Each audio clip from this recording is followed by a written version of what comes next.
welcome back to Heartland Mamas. I'm Murray Briel. And I'm Heidi Henry, coming to you from the edge of the Great Red Divide, that chasm between Illinois and California and the rest of the United States right now.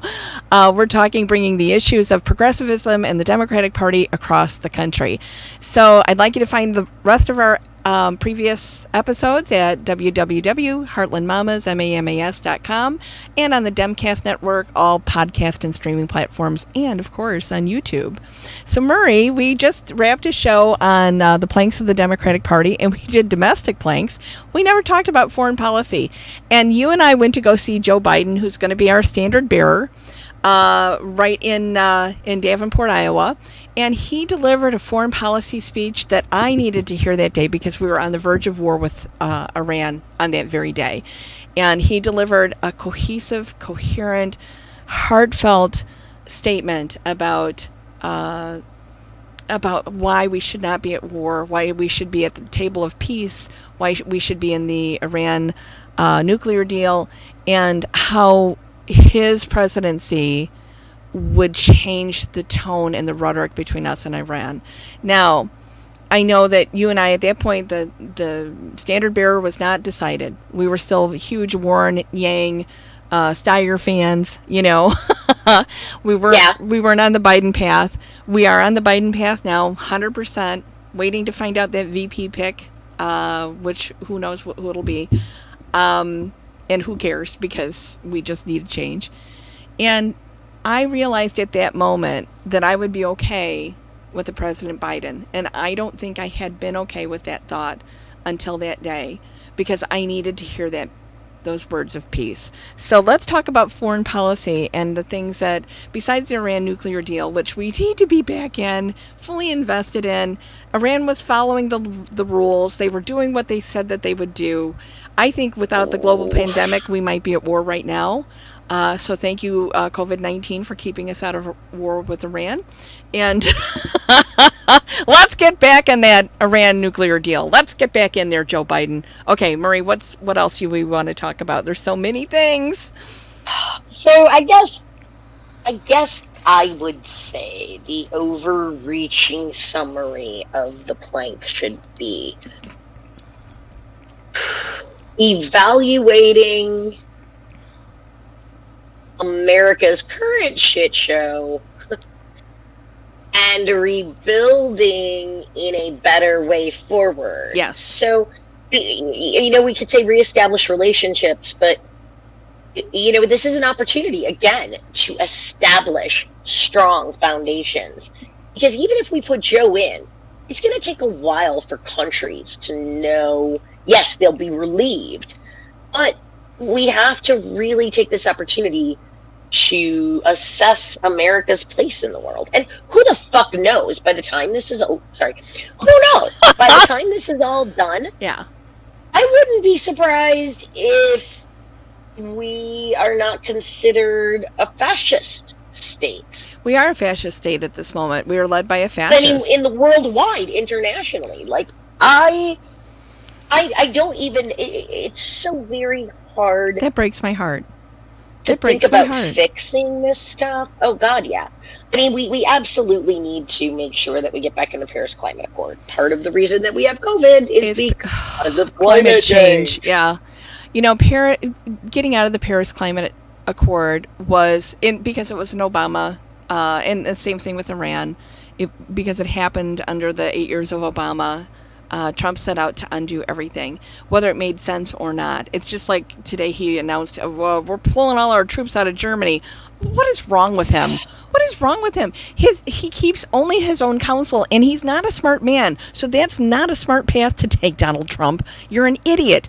Don't listen to yourself. Don't follow your own advice. Follow Fauci's advice. Follow anybody else's advice, but not your own. Anyway, so... Do you think Dr. Fauci put a Donald Trump mask on? Donald would listen to him? No. Well, maybe, because he loves himself. I mean, it's such a narcissistic thing, I mean... Right? It really is. Think about the story of Narcissus, falling in love with himself. That is our president. He is in love with himself and only himself, and everything else can go to hell in a handbasket as long as his love for himself never wavers. And, we've watched him systematically blow up relations with every single head of state. And just blow it up because they loved Obama. They loved him. I mean, he was a really good diplomat. Well, And I don't even know if it's, you know, I think world leaders can, oh, yeah. That's what he thinks. Yeah. He thinks they liked Obama, so he wants to right, they destroy it. But I think he it liked goes him better. deeper Mom than loved that. you best. Mom loves you more than me. I mean, that's exactly what we're seeing right now. And I did not read Mary Trump's book, but I understand that there was some of that within his family dynamic too, with his parents. Mom loved him best, or dad loved him best, or loved somebody else best. I don't really care. I was one of 7 children. I'm sure my mother had favorites, so, and it's okay, you know. So I look at how he's just blown up our relationships with the EU, and I believe Brexit is a direct response to Donald Trump. I think Brexit is Actually, they found quite a bit of evidence that shows that Brexit is predominantly the Russian response of Russia. Yeah. But Russia is also predominantly responsible for Donald Trump. Exactly. So the two are connected. They right. are connected. You're So, right. and I always tell my husband, I wish I could read the history book that's written 100 years from now, because I'd really like to know exactly what happened that we were living through, because I know we're missing pieces. So I would love to see us rebuild those relationships. But I think our problem with our allies and the rest of the world is that they know every 4 years we could potentially have a new leader. And without codification of our reaction, our response, our interaction with foreign policy, it can change on a whim. And our current president is a whim. Very aware of that. Very now. aware of it. Very aware of it. And we need to make sure that as we move forward as a nation, that we have legislation, codified legislation, that gives cohesive response to everything we do with foreign powers, that we do not govern by tweet anymore, that we don't make executive decision without consulting experts. I don't know exactly how we do this. That we look at different nations independently and as of their own, and being their own sovereignty. Yes. We have an imperialistic approach to the world. America's values are what we try to... I'm drinking when you're saying that. I'm thinking, it's... Marie, we talked about this in pre-show. There is no such thing as American exceptionalism. The world is exceptional. The world is an exceptional creation, entity, whatever you want to call it. We're just lucky to live here. And what we do with that... And we are not right. We are not. Our way is not the right way. The Christian way is not the right way. The white way is not the right way. Right is not white we is not need might. to assess. Yeah. Before we should even think about butting in anywhere in the world, the U.S. has a shit ton to make up for and figure out. We have a lot to get on our own plate before we become involved or judgmental in any other way. Amen. That's how I think. I think that before the current president, the world knew that we were a stable entity fraught with our own internal strife, but yet we could be counted on in a crisis. We could be counted on to think through things. We could be counted on. And yet, we've seen over the last, I want to say since World War II, but really in the last 30 years, 20 years, how we ramp up and go to war at the drop of a hat. We went to war with Iran on a lie, when really we should have been mad at the Taliban and at Saudi Arabia. And we don't hold them accountable. Right? We hold the wrong countries accountable.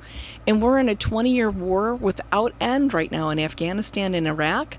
And here, our president wanted to throw us into another war with Iran. We can't win that war. We should be worried about famine in Yemen and all the people dying in Syria. If we're going to get involved in the Middle East, it should be in the peace process, not in the war process.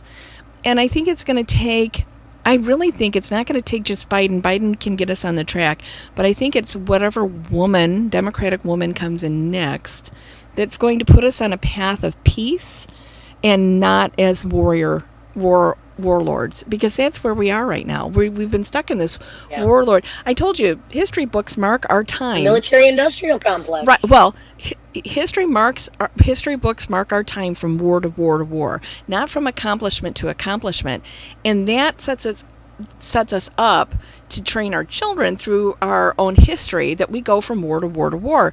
We could go 100 years without a war, ladies and gentlemen. The military will still survive, but maybe it does more good work than kill work, right? And I've got friends, relatives, neighbors in the military. I have no problem with the military. Trump just stuck, how much was it, $800 billion he stuck into the HEROES Act for the military? Well, the military doesn't need any more money. We have a Mojave Desert full of planes we don't fly. We have bunkers full of bullets we cannot use for guns that no longer operate. We can sell those planes to the police. Oh, God! So that they can get the rioters under control.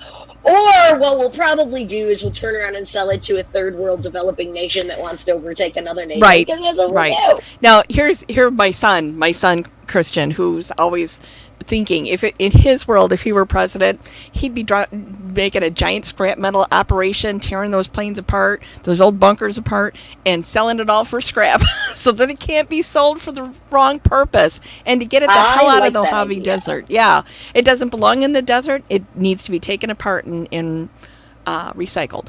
So, but that's my son, the environmentalist, and the pacifist. So.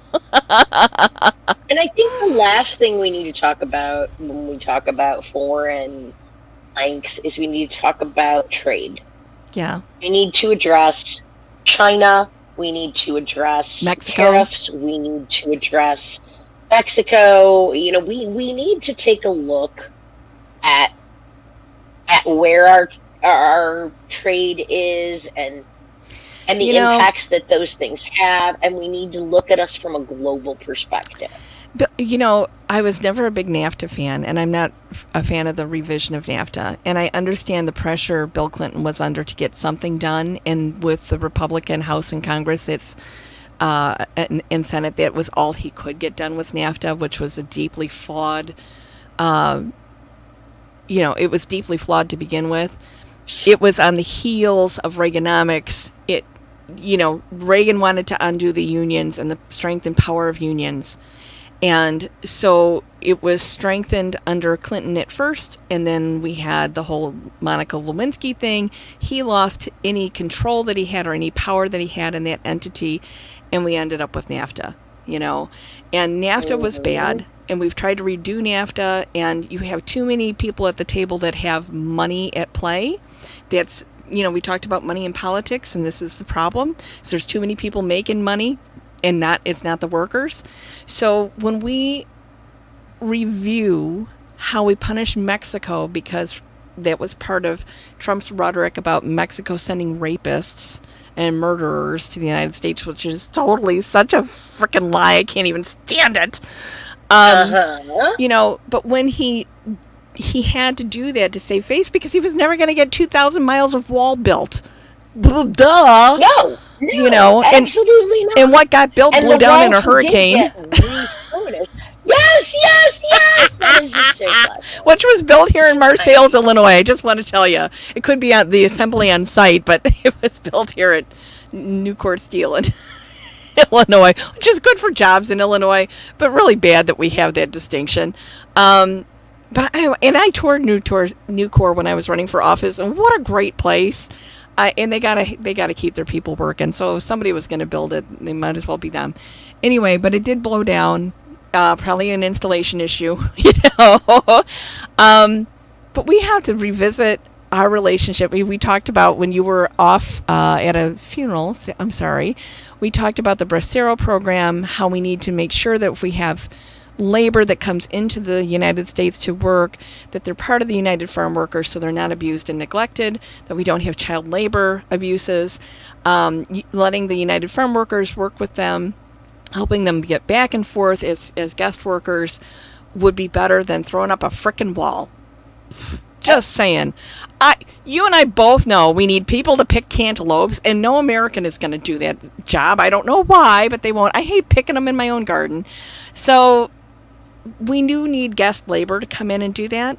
We don't need the abuses of that go on that are rampant in those fields. And I think about that, and I think about Trump being mad at China for the money he owes the State Bank of China, which guided the tariffs. Not that we didn't need tariffs, but we didn't need the tariffs the way they were put in. And, we can't legislate, guide, direct the country via tweet. We have to stop that, because all we do is blow up relationships. We just burn bridges, and that is too volatile of a way. It's unsustainable, and it harms all of us. So, sorry. More love. Yeah, it just hurts my heart to think about all the people he's offended that have stood by us. The people of Puerto Rico, the people of Syria, the people of Yemen, the people that have stood by us through thick and thin, and we've let them down.